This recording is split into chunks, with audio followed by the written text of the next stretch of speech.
Senhor presidente, senhores deputados, deputada Antonieta Amorim, eu ouvi atentamente aqui a fala do deputado Pedro Kemp e venho fazer algumas considerações. Fala ponderado, eu acho que a preocupação é justificada, mas tem um olhar diferenciado. Aquilo que o deputado Pedro Kemp apresentou como defeito, eu vejo como virtude. O fato de, eventualmente, o presidente ou a equipe fazer uma programação de alteração de ministério, não é? Como foi falado na questão do meio ambiente, juntar com o Ministério da Agricultura e voltar atrás, significa bom senso. Você tem um projeto, uma opinião, ouve a opinião pública, a manifestação da opinião pública e altera esse posicionamento. Eu acho que é importante o governo fazer isso nesse momento, do que insistir naquilo que chegou-se à conclusão de que não funcionaria. Eu penso que isso é bom senso.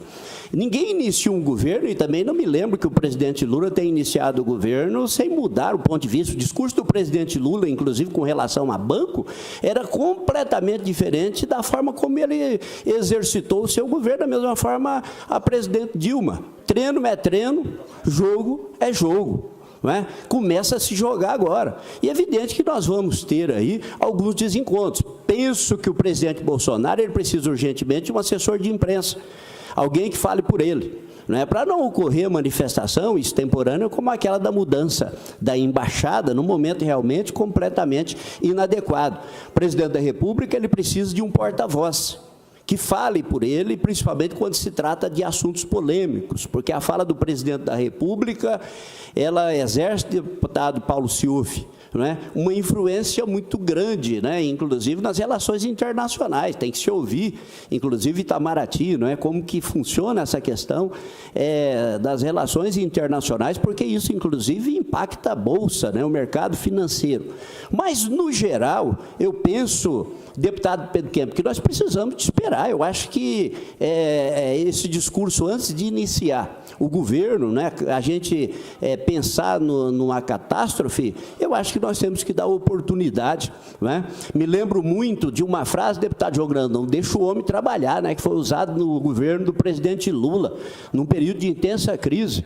Bolsonaro ainda nem assumiu, eu penso que precisa de um voto de confiança, e nesse momento o que nós precisamos de fazer é torcer para que as coisas caminhem bem. Nós vivemos uma crise sem precedente, mais de 13 milhões de desempregados, né? A economia numa crise sem tamanho, e ele vai herdar o país nessas condições. Esse é um legado que foi deixado para ele, e não foi um legado construído por ele. E agora ele precisa exatamente encontrar mecanismos que passam por tomada de decisão. Penso que a redução, por exemplo, que ele está propondo de 30% dos comissionados é importante. Evidente que não é isso que vai resolver o problema do país, mas é um gesto. Penso que a escolha dos ministros, né, também tem que se dar um voto de confiança, e hoje conta com o apoio da opinião pública. A partir do momento que iniciar o governo, é que nós iremos ver se isso vai funcionar ou não. Agora, penso, deputado João Grandão, que a mudança de posicionamento e voltar atrás é um ato de inteligência. Não é? Se você firma um posicionamento ou apresenta, porque às vezes você apresenta, inclusive, uma pretensão para ouvir a opinião pública. Eu não acredito que um governo inicie de forma engessada e seja inflexível. Não é? Isso é burrice. Penso que o posicionamento moderno, ele se adequa à questão das mudanças. E não há governo que foi mais camaleão do que o governo do presidente Lula. Ele mudou, se pegarmos o discurso do presidente Lula antes da sua eleição e depois no exercício do mandato, não teve governo mais capitalista do que foi o governo PT. Não é?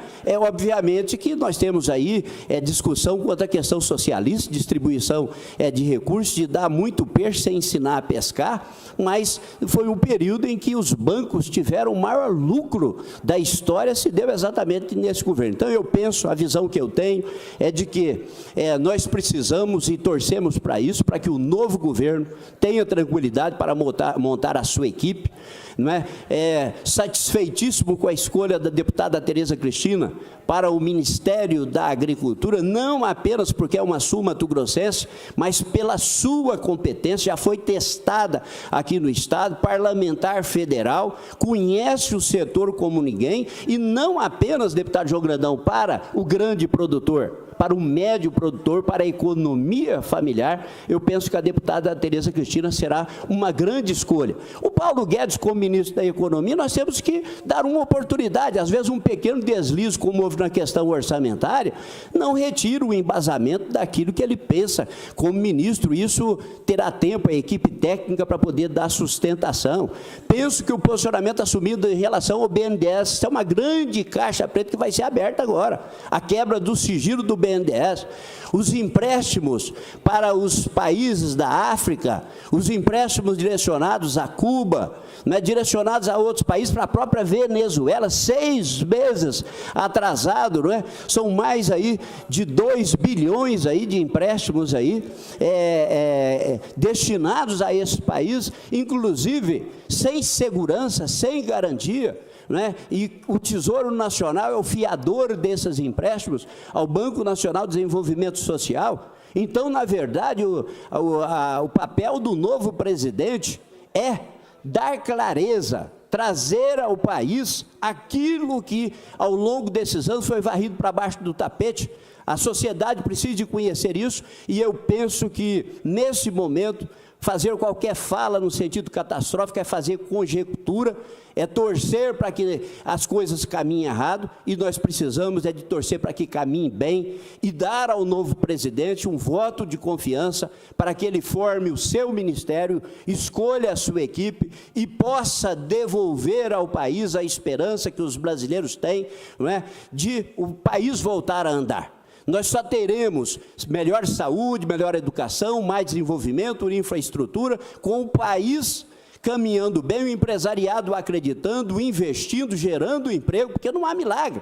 Não é? Você só consegue fazer investimentos tendo recursos, e hoje o que nós estamos assistindo são os estados, né, federativos quebrados, os municípios com raras exceções na mesma direção, não é? Saúde caminhando muito mal, educação na mesma direção, as estradas, a infraestrutura, o setor aeroportuário, o setor de portos, ferrovias, hidrovias. Na verdade, nós temos que construir um país, e eu acredito que, nesse momento, todos nós somos brasileiros, que gostamos do país, nós precisamos de fazer a torcida para que caminhe bem, e do ponto de vista de apoio, eu creio que nós temos que apoiar. Diante do caso concreto, aí, deputado João Grandão, eu penso que aí entra a nossa manifestação, mas qualquer previsão é futurologia, e nesse momento, falar isso é torcer contra o país. Nós precisamos de torcer para que o país caminhe bem, e a nossa torcida é que, efetivamente, o presidente Bolsonaro, que deteve o voto da maioria da sociedade brasileira, possa fazer um grande governo e reconduzir o país aos trilhos do desenvolvimento, que é a nossa esperança, a esperança de todos os brasileiros. Era isso, muito obrigado.